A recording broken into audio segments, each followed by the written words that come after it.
your T-Cross, does it come in orange? Don't think so. It comes in orange. The new T-Cross. You'll just want one.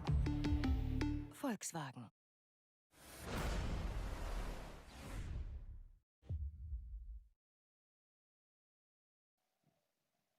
Yes, welcome back once again to the 2020 Bay Games, the Unstoppable edition. Good to have you back with us, or if you're joining us for the first time, welcome. My name is Ed Morrison. I am your host for this weekend. Once again, a massive thanks to Kinghorn Motors, our official broadcast partner for the Unstoppable Bay Games. Well, where do we sit at this point in time? There's a very good chance that athletes have completed 4 out of the 5 workouts that they are required to do.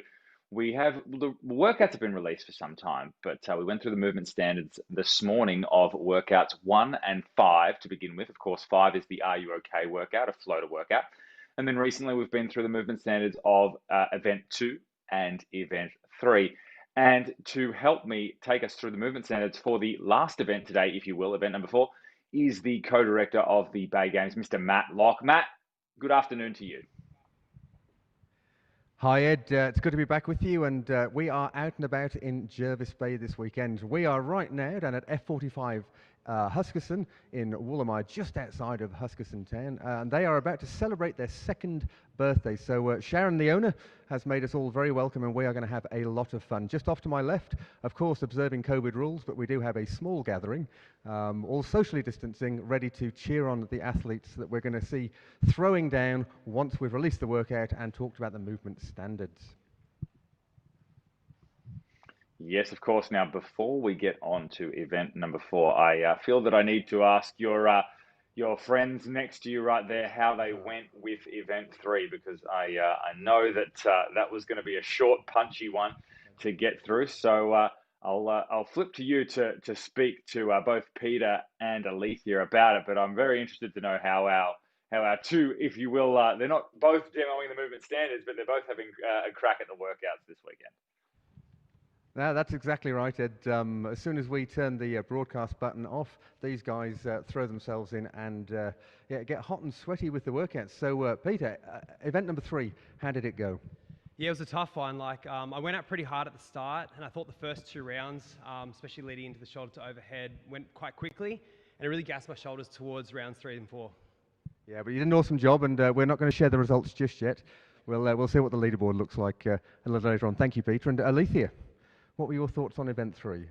Event 3, you know what? Transition time matters. So the changing of the plates on the barbell and getting the clips on in time took a lot of accuracy to be able to do. So that was also very important. Awesome. Thank you, Alethea. Okay, Ed, I think it's time that we work our way through event 4, Sprint-O-licious.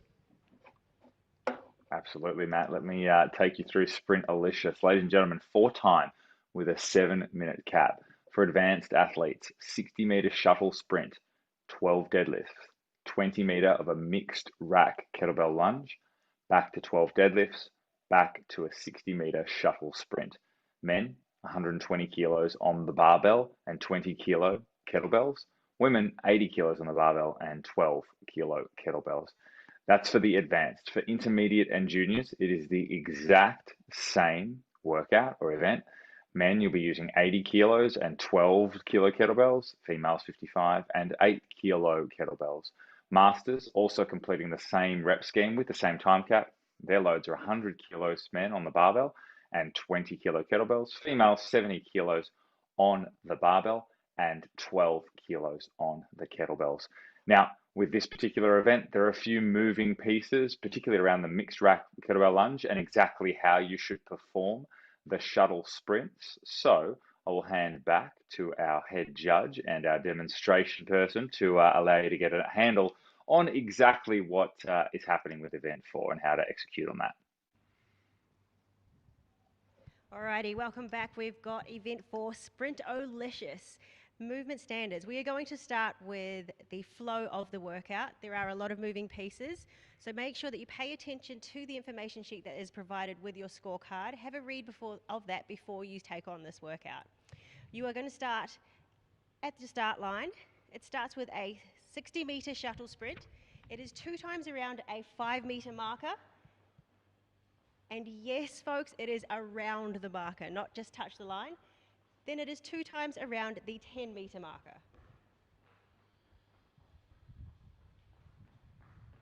That's 1, and he's got 1 more. This is Pete's warm-up for this workout. Followed by 12 deadlifts at the barbell. Then he moves on to 20-meter mixed rack kettlebell lunge. He'll start again at the start line, behind the start line. We'll lunge all the way to the back end and then come all the way back down. Followed by a 60-meter shuttle sprint. Again, 5, 5. Thanks, Pete. You can rest, take a rest. 10 and 10 again.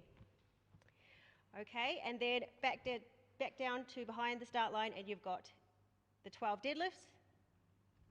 Oh, sorry, it's mixed kettlebell run, 12 deadlifts, and then 60-meter sprint. So let me just run through that one more time. 60-meter shuttle sprint, 12 deadlifts, mixed kettlebell lunge, 12 deadlifts, 60-meter shuttle sprint. Clear? Moving on to the actual movement standards. We went through the movement standard for the run. It is around the cones, touching the line, no rep. Starting with the deadlift. The deadlift starts with each athlete's barbell on the ground in front of them. The athlete will lift the bar up until the hips and knees are fully extended with the shoulders behind the bar. Good rep. Good rep. The arms must be straight throughout. Touch and go is permitted. Bouncing the bar is considered a no rep. And not fully extending at the top, again, is a no rep. Could you show us no reps? Not fully extending and bouncing the bar really hard. Bounce it harder. There we go, bending the arms. Any hand grip is permitted, however, this is a conventional deadlift, meaning the hands must be positioned outside of the knees. A sumo deadlift, where the hands are inside the knees, no rep. Awesome. Moving on to the mixed rack kettlebell lunge. It is a lunge 10 meters out and 10 meters back. Use your markers. Your judge will watch that you adhere to those standards. Each 2-meter increment counts as 1 rep, totaling 10 reps per 20-meter lunge. Each lunge begins with 1 kettlebell held in the front rack position and 1 kettlebell held overhead. Then the feet together, with the athlete standing tall with hips and knees extended. The overhead portion of the lunge is defined as the bottom of the kettlebell being clearly above the highest point of the head. So if Peter turns in front of you, arms stretched out tall, it has to be over the head. If it is below the top of the head, that is a no rep. If Peter could show us 2 good lunge reps.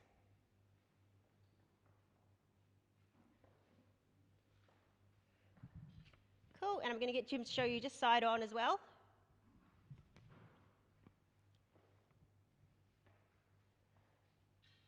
Brilliant.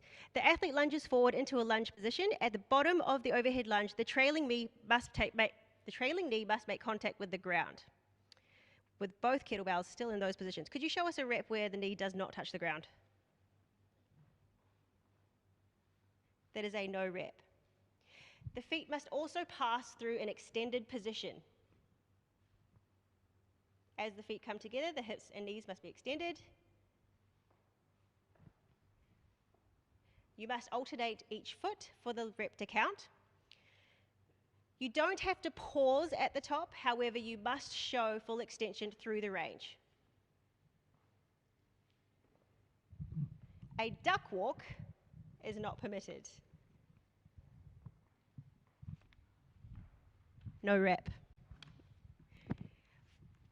For the sprints, again, like we said, they start behind the line and you run around the cones and back. Are there any questions about this workout, Peter? No, I think that's quite clear. Go for it this one. It's going to be fast, it's going to be fun, and make sure you don't get any no reps, I think.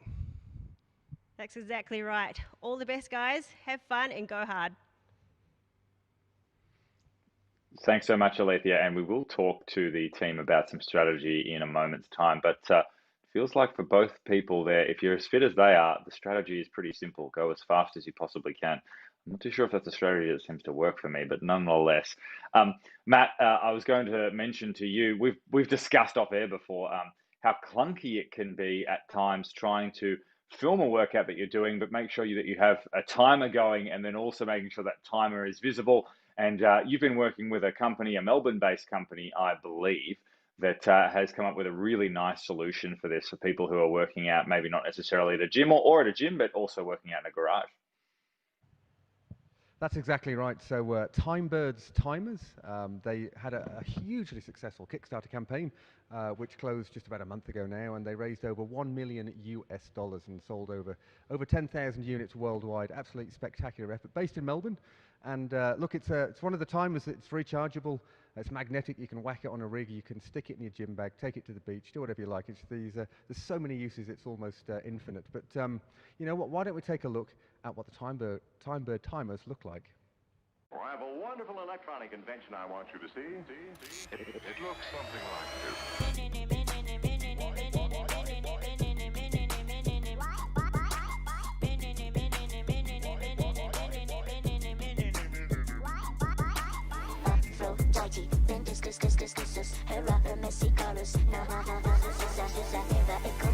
I love it when you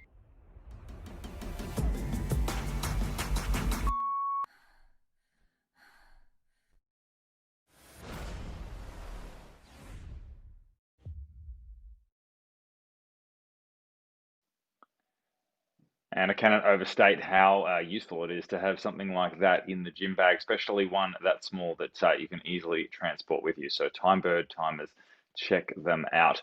All right, let's flip back to Alethea and Peter, because I'd like to hear some strategy here on event number 4. Now, typically what we hear from them is you should go fast, but for a lot of people, they might find the barbell in this particularly heavy, and they might find the mixed lunge particularly tricky, or maybe there's some mobility issues there. Alethea, I might start with you. Where do you see some emphasis need or some attention needing to be put for athletes in this particular workout? Yeah, absolutely. So with the deadlifts, I would totally advise getting primed, doing some good mornings, and getting your posterior chain ready for those deadlifts. It is a legit weight, so make sure you warm up carefully for that. With the kettlebells, I feel like that might be a sticky point for a lot of people. Overhead lunge does require a wee bit of immobility, so maybe some hanging or opening up the shoulder in the range before you attack this workout will help you to be able to hold that overhead range a lot more stable. The aim for the lunges is steady. Yes, we say it's sprint, go all out, go unbroken, but remember, clean reps is smooth, smooth is fast. So that is my advice for this workout. Absolutely, sounds like solid advice. And Peter, is it any different for you? How do you feel about that deadlift weight? Is that something you could go unbroken on? And are the lunges going to prove to be a bit of a sticking point with the overhead position there as well? I do agree with the strategy. The weight's obviously quite a heavy weight, particularly under muscle fatigue for this one. So it's going to be a massive focus on your technique. And I think any no reps are really going to set you back quite a little bit as well. So smooth, steady, strong core. I think where a lot of people should not do is rush too much on the lunges. They're quite a movement where you can lose a bit of stability. And if you drop those back down, it takes a while to bring them back up. So I think you'll aim to try to go unbroken for it. But again, you want to rush from one to another. This is quite a heavy workout. And if you do rush, I think you'll get some no reps, and that'll work against you later down the track. Absolutely. And I guess it's worth acknowledging that the advice that we've had all day from both Peter and Alethea, who are both elite athletes, is that moving well and making sure that you don't get no reps is absolutely paramount. And then once those two things are in play, quality movement and adhering to the standards, then you can put your foot on the accelerator. Now, team, we're going to move to a chat that Matt was lucky enough to have with Jodie Triffett from Evolve Fitness in Jervis Bay, formerly CrossFit Jervis Bay, still very much affiliated with CrossFit, and just simply went through a rebranding. And she's been engaging the local community to ensure that they keep up their fitness during this challenging year. So we're going to hear from Jodie now. Hey, Jodie, it's great to have you on here. How are you doing? I'm good, thanks. How are you? Yeah, good, thank you. Now, by now we're in the thick of the weekend of the Unstoppable edition of the Bay Games, and obviously Ned and I train with you guys, and so you've been hearing all about it for months now, but you've got a whole bunch of members actually taking part this weekend. How does that look for you guys? Yeah, it's looking really good. We've got people competing across all the individuals and teams. So it will be really good, to get these workouts going and have some fun with it. Yeah, absolutely. And of course, I guess I've seen firsthand how particularly the teams have been coming together at the weekends predominantly and testing themselves and practicing the workouts. I guess that's kind of part of the fun of the whole thing, right? Yeah, look, team events are great. It brings us all together, through training, through, in the lead up to this, being able to get into our teams, work as teams to, get used to working in that team environment and everything. It's always fun when you're training in a group, of friends and have a good laugh at the same time. Yeah, absolutely. Now, I know as well firsthand information that, some of the teams are, should we go advanced? Should we go intermediate? Not sure. And a few have changed their minds along the way. One of the things that we always strive for with the programming, as you know, is to try and give a bit of a push to some athletes so that they have to sort of grow and learn new skills maybe, or improve on certain movements they're not familiar with. Is that something that you've seen over the course of the last year? It's look, a few of us sort of, obviously we just know with the weight and everything what they're capable of doing. There's been like one or two teams which, I think they were going to go in advance and then did have a go and just went, a couple of these workouts are going to be testing and probably really struggle with some of the weight. But and then all the other thing is just looking at your actual team as a whole and deciding, obviously, if you're you have to go off the lowest athletes really to go into that category really. I mean, there's no point going into an advanced category if the two people in your team can't do some of those movements at that weight. So, some of them are being a bit like, I feel like, I'm not doing the right thing by going into that category, by going into the lower category. But, that's what it comes down to, isn't it? Like with your team, you have to look at the whole team as a whole, not just two athletes, one athlete in that group. And then you're working around people that might have little niggles or injuries. So, a lot of that's been shuffled around, I suppose, the way they've actually allocated what category they're going to go in for this. Yeah, no, absolutely. And I know in particular that one of the topics that's been most, there's two areas that we've been asked about most. One is certainly the weights, shoulder to overhead. Those weights are designed to be challenging. That's the intention. Definitely. We did, as you well know, there was a lot of testing went in to those programs, and particularly that workout. And we're confident it's the right weight to challenge the athlete. Oh, definitely. And that certainly is one of the more determining workouts in terms of should we go advanced, should we go scale. But the other one, which I love, I only love it because I'm good at them, but the single unders. It's amazing how many people have said, if we go intermediate, can we still do double unders? And it's interesting, isn't it? I think that's another example of where athletes have the chance to learn a new skill. Definitely. Single unders are a bit of a challenge, especially if you're, are so used to doing double unders. It is. I mean, I know myself, I struggle with single unders. I normally have to do them on one leg because I can't get the rhythm going, something I'm so used to doing double unders. Once you master double under. That's right. Once you master them at doubles, you don't want to go back, do you? But at least these are high knee single unders, so it's a bit like running on the spot, really. So hopefully, again, it's given people the opportunity of learning some new stuff. But Jodie, conscious of your time, look, thank you ever so much. Thank you for your support, you and Matt, over the last few months, and looking forward to see how it all unfolds at your facility, where of course we'll be coming live from tomorrow at 2 o'clock. So excited for that. So we can't wait. Thanks for everything, and we can't wait for the weekend. Brilliant. We'll see you there. No worries.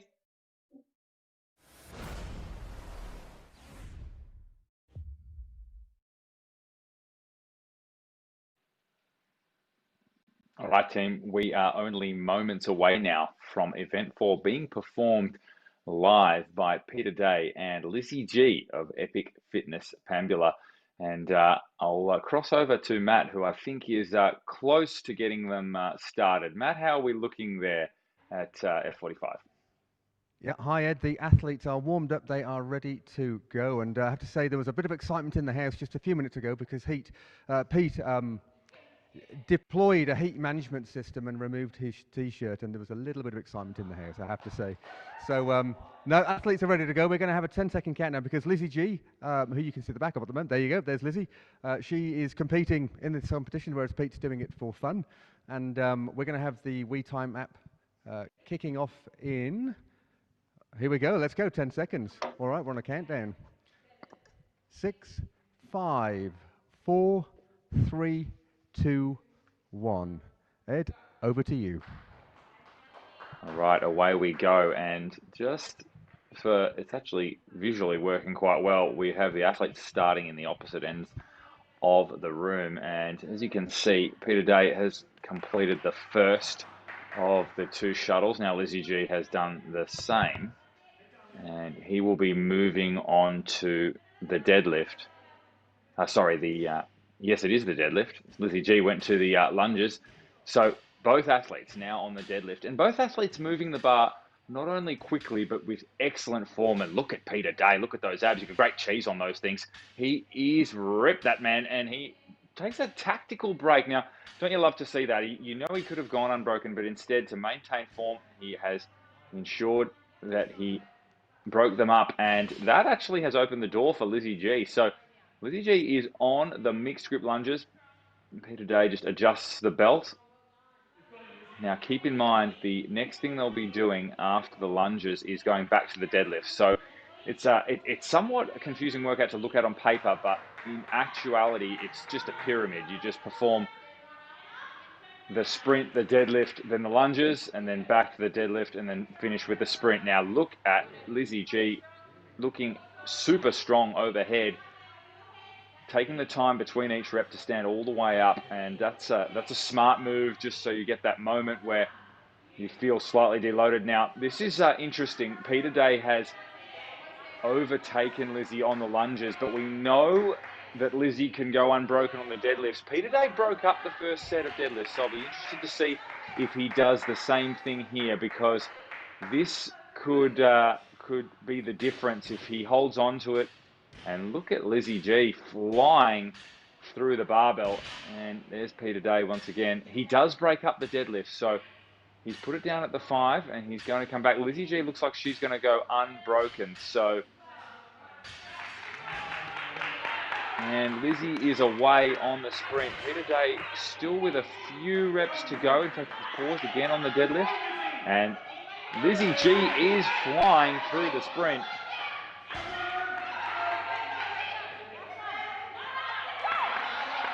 And Peter has one more rep. And Lizzie G is done. And now Peter Day is away on the sprint. Lizzie G is collapsed on the floor after what can only be described as an epic effort. And of course, remember, Lizzie is officially competing in this competition, so what you just saw will be on the leaderboard later today, and Peter is done. And I'll have to get the time off Matt, who's in the box, because I don't know exactly what the times were, but they were lightning fast. Keep in mind, there's a 7-minute cap with this thing. And both athletes have gone well under that. I dare say they're even below halfway through. Now, I'll cross over to Matt, who's with Peter, who literally finished the workout about 30 seconds ago. Matt, you've got Peter with us. Yeah, absolutely. Well, let Pete catch his breath. Let's talk about Lizzie G, who is competing in intermediate females today, and she completed that in a time of 2 minutes 32 seconds, which is a spectacular time. As you saw, went unbroken on both sets of the deadlifts.